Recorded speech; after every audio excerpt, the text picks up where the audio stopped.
बहुत समय पहले प्राचीन भारत में विक्रमगढ़ नाम का एक राज्य था, जिस पर अत्यंत क्रूर और निर्दयी राजा विकराल सिंह का राज्य था। राजा हर दिन एक नई लड़की से विवाह करता और दूसरे ही दिन अपनी उस नव विवाहिता पत्नी को फांसी पर लटका देता। राजा के इन कठोर और क्रूर फैसलों से उसकी सारी प्रजा बहुत दुखी थी। राजा के मंत्री और दरबारी भी उससे बहुत दुखी थे, पर उनकी इतनी मजाल नहीं थी कि वो राजा के सामने अपनी नाराजगी जाहिर कर पाते या उसे समझाने का प्रयास करते। पूरे राज्य में एक अजीब से भय के माहौल के साथ एक सन्नाटा पसरा रहता। राज्य के लोग जानते थे तो बस इतना कि राजा हर दिन एक नई लड़की से शादी करता है और अगली सुबह उसे मौत के घाट उतार देता है। पर वो ऐसा क्यों करता है, इसके पीछे के कारण को कोई नहीं जानता था। राज्य के दक्षिणी छोर पर घने जंगलों के बीच एक बूढ़ा जादूगर अपनी बेटी सुदक्षिणा के साथ रहता था। वो राजा के कृत्यों से भली भांति परिचित था, इसलिए समय रहते वो नगर को छोड़कर बाहर जंगल में रहने लगा। उसकी बेटी सुदक्षिणा अत्यंत सुंदर, अक्लमंद और साफ हृदय वाली लड़की थी। वह अपने पिता के पास आने वाले हर व्यक्ति की मदद करती थी। अगर कोई बीमार आता तो वह औषधियाँ बनाकर उसे ठीक कर देती। अगर कोई दुखी आत्मा उसके पास आती तो वह अपनी बातों से उसे सुकून देती। एक दिन जब जादूगर को किसी कार्य से नगर जाना था तो सुदक्षिणा भी जिद करके उस दिन अपने पिता के साथ चल पड़ी। जब दोनों नगर के प्रवेश द्वार पर पहुंचे तभी नगर से रोते बिलखते, राजा को बद्दुआएं देते लोग आज फिर से उसके द्वारा फांसी दी गई एक लड़की के शव को उठाए आ रहे थे। बूढ़े जादूगर ने उनको देखा तो उसको सारा माजरा समझते देर न लगी। उसने तुरंत अपनी बेटी को वहाँ से चलने के लिए कहा, पर सुदक्षिणा ने जब उन रोते बिलखते लोगों को देखा तो उसका हृदय द्रवित हो उठा। वो बोली, नहीं पिताजी, पहले मुझे ये जानना है कि ये लोग क्यों इतने दुखी हैं और क्यों ये राजा को भला बुरा कह रहे हैं। जादूगर के बहुत समझाने पर भी वो वहाँ से नहीं गई। कुछ लोगों से जब उसने इसका कारण पूछा तो लोगों ने उसे एक बार के लिए अजीब निगाह से देखा और बोले, क्या तुम्हें कुछ नहीं पता? सुदक्षिणा के मना करने पर उन लोगों ने अपनी पूरी पीड़ा भरी दास्तान उसके सामने कह सुनाई। सारी बात सुन सुदक्षिणा एकदम सन्न रह गई। कुछ देर बाद वो अपने होश संभाल अपने पिता से बोली, पिताजी, मैं राजा के साथ विवाह करना चाहती हूँ। बेटी के मुख से ये बात सुन जादूगर सकते में आ गया और बोला,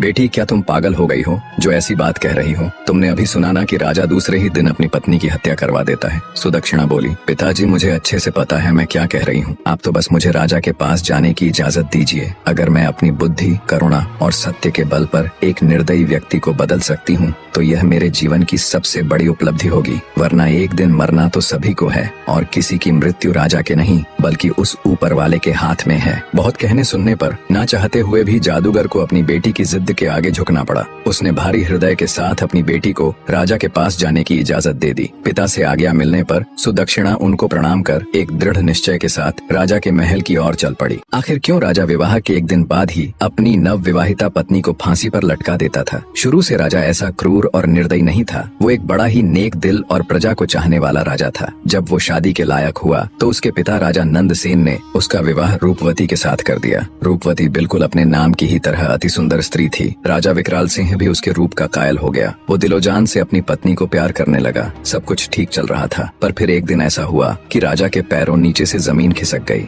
एक दिन राजा कचहरी से सीधा रानीवास की तरफ चला गया। जब वो रानी के कक्ष में पहुंचा तो उसने देखा उसकी पत्नी रूपवती एक गुलाम के साथ इश्क लड़ा रही है। ये देख राजा विकराल सिंह का संसार उजड़ गया। उसने तुरंत अपनी पत्नी और उस गुलाम को जिंदा एक दीवार में चुनवा दिया। रानी रूपवती की मृत्यु उपरांत राजा एक गुमनामी के समुद्र में डूबता चला गया। उसने सबसे मिलना जुलना बंद कर दिया, कचहरी दरबार जाना छोड़ दिया, बस एक अंधेरे कमरे में ही खुद को बंद रखने लगा। राजा जब भी आंखें बंद करता उसे अपनी पत्नी और गुलाम का वो दृश्य याद आता। समय बीता पर वो दृश्य राजा भूल नहीं पा रहा था। बस वहीं से राजा के अंदर एक राक्षस ने जन्म ले लिया और वो प्रतिशोध की अग्नि में जलने लगा। राजा ने मंजे हुए चित्रकारों को बुलाकर रानी संग गुलाम का वो दृश्य ज्यों का त्यों बनवा लिया और उस तस्वीर को अपने शयन कक्ष में टंगवा दिया। अपनी पत्नी की बेवफाई से राजा इस कदर आहत हुआ कि उसे अब पूरी औरत जात ही बेवफा लगने लगी। उसके दिल में औरतों के प्रति ये नफरत की आग कभी कम न हो, इसलिए उसने उस पल की वो तस्वीर बनवाकर अपने कमरे में लगवा ली। क्रोधाग्नि में अंधे राजा ने फैसला किया कि वो हर दिन एक नई स्त्री से विवाह करेगा और अगले दिन उसको मौत के घाट उतरवा देगा। शुरू में राजा के इस दर्दनाक फैसले को लेकर मंत्रियों ने उसे बहुत समझाया, पर राजा ने किसी की नहीं सुनी। तब से लेकर अब तक राजा निर्दयता और क्रूरता से भरा जीवन जी रहा था। इधर जादूगर की लड़की सुदक्षिणा भी राजा के महल पहुंच गई। उसने महल के पहरेदारों से कहा कि उसे राजा से मिलना बदलना है, वो उनकी पत्नी बनना चाहती है। ये सुन पहरेदारों ने उसे अजीब निगाह से घूरा और चुपचाप उसका संदेश राजा तक पहुंचा दिया। राजा भी चक्कर में पड़ गया कि ऐसी कौन पागल लड़की है जो खुद मृत्यु को गले लगाना चाहती है। उसने सेवकों को उसे तुरंत उसके पास लाने का आदेश दिया। सिपाहियों के साथ आती सुदक्षिणा को राजा ने देखा तो वो उसे देखता ही रह गया। उसने आज तक इतनी मासूम और सुंदर स्त्री नहीं देखी थी। उसको देख राजा के चेहरे पर खुशी की मुस्कान आ गई, पर जल्दी ही वो फिर से मायूस हो गया। राजा ने सुदक्षिणा से पूछा, ए लड़की, क्या सोचकर तुम यहाँ आई हो? क्या तुम्हें पता नहीं कि मुझसे शादी करने का मतलब मौत को गले लगाना है? सुदक्षिणा दृढ़ निश्चय के साथ राजा की आंखों में देखती हुई बोली,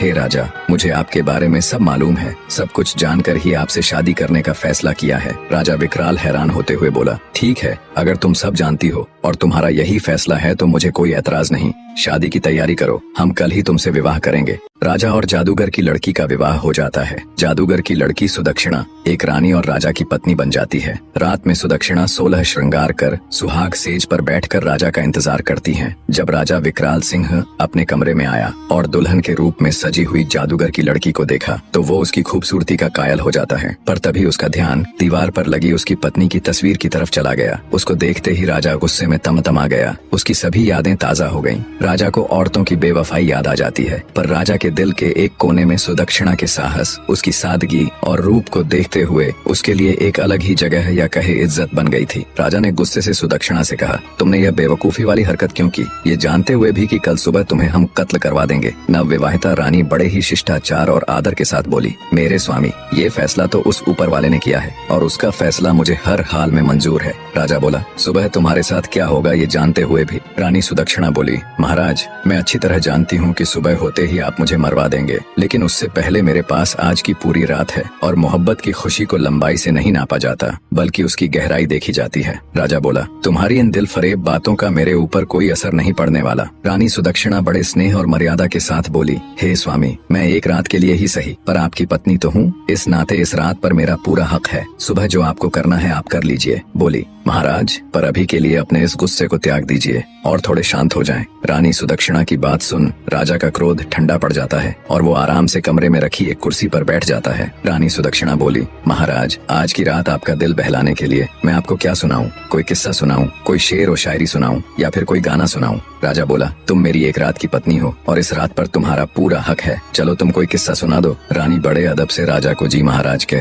एक किस्सा सुनाना शुरू कर देती है। एक व्यापारी था, उसकी बीवी, एक जवान बेटी और 2 छोटे बेटे थे। बेटी जवान होने के कारण व्यापारी को दिन रात उसके विवाह की चिंता खाई जाती। वो पैसे जोड़कर धूमधाम से अपनी बेटी का विवाह करना चाहता था। एक बार उसे व्यापार के लिए परदेश जाना था। सफर लंबा था। वह अपने घर वालों से कुछ दिन में आने की कह चला जाता है। जाते हुए उसकी बेटी उसे खजूर देती है और कहती है, बाबा, सफर लंबा है, भूख लगे तो रास्ते में खा लेना। बेटी के दिए खजूर को लेकर व्यापारी परदेश के लिए निकल पड़ता है। लंबा रास्ता और तेज धूप के कारण वो चलते चलते थक जाता है। तभी उसे रास्ते में एक कुआं नजर आता है। सोचा क्यों न थोड़ी देर यहीं सुस्ता लूं, आराम से बैठकर खजूर खा लूंगा और शीतल जल ग्रहण कर लूंगा, फिर आराम से परदेश के लिए निकलूंगा। इसी सोच के साथ वो कुएं के किनारे बैठकर आराम से खजूर खाने लग जाता है। खजूर खाते खाते उसके हाथ से एक खजूर कुएं में गिर जाता है। खजूर जैसे ही पानी में गिरता है, कुएं का बिल्कुल साफ और निर्मल पानी एकदम से खून में बदल जाता है और तभी कुएं के अंदर से गुस्से से भरा एक दैत्य निकल कर आता है। राक्षस की आंखें लाल थीं और उसके हाथों में धार धार तलवार थी। ये सब देख व्यापारी की सिट्टी पिट्टी गुम हो जाती है। मारे भय के वो थर थर कांपने लगता है। दैत्य गुस्से से उस व्यापारी से कहता है, मैं तुम्हें छोड़ूंगा नहीं, अपनी तलवार से तुम्हारे टुकड़े टुकड़े कर दूंगा। व्यापारी पहले ही डरा हुआ था। ये बात सुन वो भय से कांपने लग जाता है और कहता है, हे दैत्य, मैंने तुम्हारा क्या बिगाड़ा है? तुम मुझे क्यों मारना चाहते हो? दैत्य बोला, ए आदमजात, तुमने जो खजूर कुएं में फेंका वो मेरे मासूम बच्चे की हलक में जाकर फंस गया, जिससे उसकी मृत्यु हो गई। व्यापारी बोला, माफ करे दैत्यराज, मुझे आपका बेटा कहीं नजर नहीं आया और वो खजूर मुझसे गलती से कुएं में गिर गया। दानव गुस्से से बोला, हम राक्षस तुम आदमियों को नजर नहीं आते? तुम्हें खजूर खाते हुए एहतियात बरतनी चाहिए थी। अब तुम्हारी मृत्यु निश्चित है, नादानी में हो या जानबूझकर। गुनाह तो गुनाह होता है। अब मैं तुम्हारे टुकड़े कर अपने बेटे की मृत्यु का बदला लूंगा। खून के बदले खून, यही इंसाफ है। आखिर व्यापारी बेचारा मजबूर होकर बोला, हे राक्षस राज, अगर मुझे मारने से तेरा बदला पूरा हो जाएगा तो मुझे मंजूर है, पर मेरी एक शर्त है। राक्षस बोला, कैसी शर्त? व्यापारी भारी हृदय के साथ बोला, मेरे ऊपर अभी बहुत सी जिम्मेदारियां हैं। मैंने लोगों से कर्ज ले रखा है, वो कर्ज अदा करना है और अपनी जवान बेटी की शादी करनी है। एक बार ये जिम्मेदारियां पूरी कर दूं,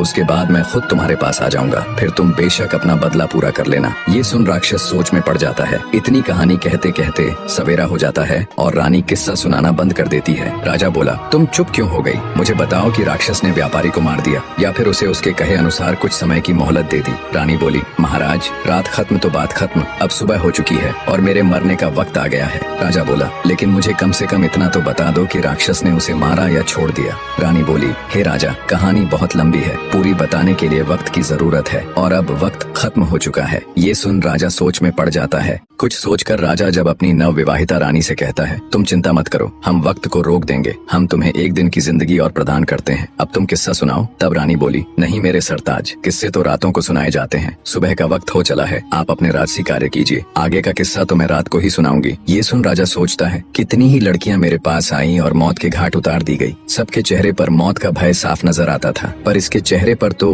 भय नाम की कोई चीज ही नहीं है। खैर, इसका किस्सा मुझे बहुत दिलचस्प लगा है, इसलिए इसकी जान सिर्फ आज के लिए बख्श दी, कल इसका भी वही हाल होगा। राजा वहाँ से चला जाता है और अपने दिन भर के राजसी कार्यों में व्यस्त हो जाता है। इधर रानी हाथ जोड़ उस ऊपर वाले से प्रार्थना करती है, हे मालिक, हे परमेश्वर, मेरे पति को सद्बुद्धि देना, उसके इन पाप कृत्य को क्षमा करना और उसे सही रास्ता दिखाना प्रभु। शाम का वक्त हो जाता है। राजा बेसब्री के साथ कमरे में आता है और कहता है, रानी अब जल्दी से किस्सा सुनाना शुरू कीजिए। राजा की बेसब्री देख रानी कहती है, थोड़ा सब्र रखो महाराज, मैं आपके लिए खाना लगा देती हूँ, पहले भोजन ग्रहण कर लीजिए, फिर मैं आगे का किस्सा सुनाना प्रारंभ कर दूंगी। और राजा को खाना परोस देती है। राजा बोला, ये तो नौकरों के काम है, तुम ये क्यों कर रही हो? रानी बड़े प्यार से बोली, नहीं मेरे स्वामी, यह एक पत्नी का कर्तव्य होता है कि वो अपने पति का ख्याल रखे। राजा बोला, तुम्हें कौन सा मेरे साथ पूरा जीवन व्यतीत करना है, और वैसे भी आज की रात के बाद तो ये काम नौकरों ने ही करने हैं। रानी बोली, हे स्वामी, आज की रात ही सही, पर आपकी सेवा करने का मौका तो मिला, मरते समय सुकून से मर सकूंगी, जितना भी समय मिला अपने पति की सेवा तो की। ये सुनकर राजा के दिल को बहुत सुकून मिला, लेकिन तभी उसको अपनी बीवी की बेवफाई याद आ गई। राजा गुस्से से बोला, ये फालतू की बातें मुझसे न करो और जल्दी से किस्सा सुनाना शुरू करो। राजा की बात सुन रानी किस्सा सुनाना शुरू कर देती है। व्यापारी की बात सुन थोड़ी देर विचार कर दैत्य बोला, अगर मैं तुम्हें कुछ समय की मोहलत दे दूं तो क्या गारंटी है कि तुम वापस आओगे? व्यापारी बोला, हे राक्षस राज, उस ऊपर वाले की कसम खाकर कहता हूँ कि मैं अपने कामों को अंजाम देकर यहाँ जरूर आऊंगा और खुद को तुम्हारे हवाले कर दूंगा, मेरा विश्वास करो। दैत्य बोला, ठीक है, मैं तुम्हें 40 दिन की मोहलत देता हूँ। व्यापारी दैत्य का शुक्रिया करते हुए अपने घर की तरफ चल देता है। कुछ दिन के सफर के बाद वो अपने घर पहुंच जाता है। व्यापारी को घर आया देख उसके बीवी बच्चे खुश हो जाते हैं। उसकी पत्नी कहती है, स्वामी,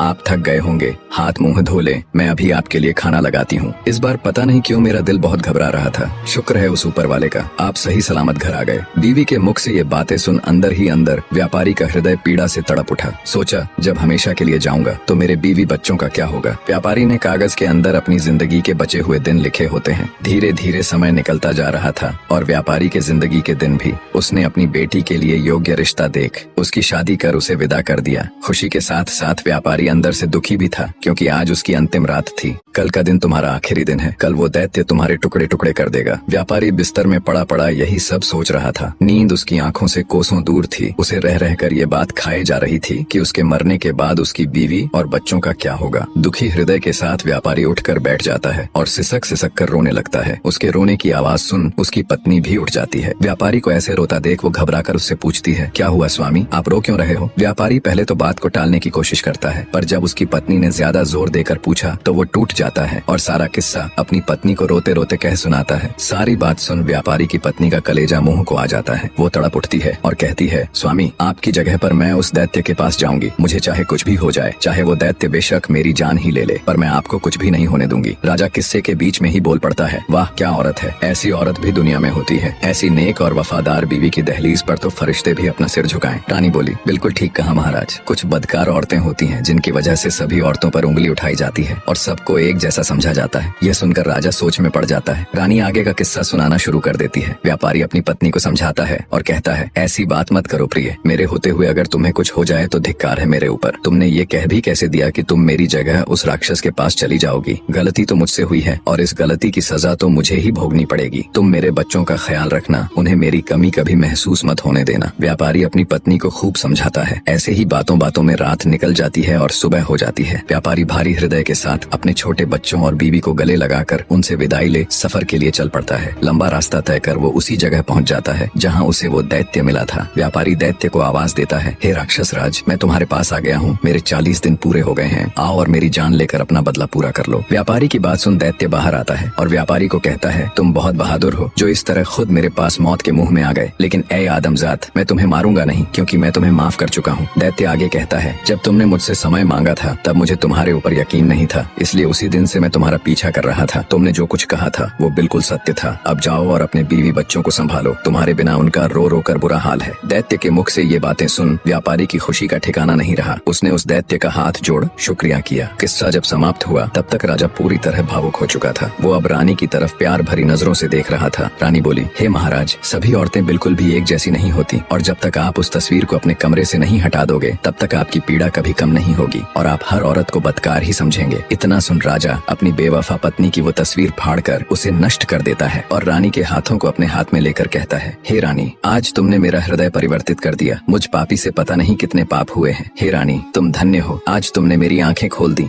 रानी बोली, हे महाराज, आप मुझे मारना चाहे तो बेशक मार दे, लेकिन मेरी एक शर्त है कि आप मुझे सिपाहियों के हाथों से नहीं बल्कि खुद अपने हाथों से मारे। मुझे यह बिल्कुल भी गवारा नहीं कि मुझे कोई सिपाही हाथ लगाए। आपके हाथों से मरूंगी तो मेरी रूह को सुकून मिलेगा। राजा बोला, नहीं मेरी रानी, मैं तुम्हें कुछ नहीं करूंगा। मेरा खोखला भ्रम तोड़कर एक जिल्लत भरी जिंदगी से बाहर निकालने वाली देवी हो तुम। हे मेरी प्रिय, मैं हमेशा तुम्हें अपनी पलकों पर बिठा कर रखूंगा। जो और जितना पाप मैंने किया है शायद उसके लिए वो ऊपर वाला मुझे कदापि माफ न करे, पर बची हुई जिंदगी में मैं सिर्फ खुशियां बांटना चाहता हूँ अपनी प्रजा और तुम्हारे साथ। उधर जब जादूगर को ये बात पता चली कि उसकी बेटी बिल्कुल सही सलामत ही नहीं बल्कि राजा की आंख खोलने वाली उसकी चहेती रानी बन गई है और राजा अब एक नेक इंसान बन गया है, तो उसकी भी खुशी का कोई ठिकाना नहीं रहा। राजा विकराल सिंह रानी सुदक्षिणा के साथ एक हंसी खुशी जीवन व्यतीत करता है। निष्कर्ष, व्यापारी ने अपनी गलती की सजा स्वीकार की, लेकिन उसकी पत्नी और बेटी की निष्ठा और प्रेम ने उसे अंततः एक नई राह दिखाई। राक्षस ने उसकी ईमानदारी और समर्पण को देखकर उसे माफ कर दिया और वह घर लौटने में सफल हुआ। राजा ने रानी की समझदारी और बलिदान को समझा और अपनी पुरानी पीड़ा से मुक्ति पाई। यह कहानी बताती है कि सच्चे प्रेम और नैतिकता की शक्ति से ही जीवन में बदलाव लाया जा सकता है। कहानी में अंत तक बने रहने के लिए आप सबका एक बार फिर से तहे दिल से धन्यवाद। कमेंट करके स्टोरी कैसी लगी अपनी राय जरूर दीजिए और आपके ध्यान में कोई ऐसी कहानी है जिसे आप एक बेहतरीन वीडियो के रूप में देखना चाहे तो जरूर बताएं।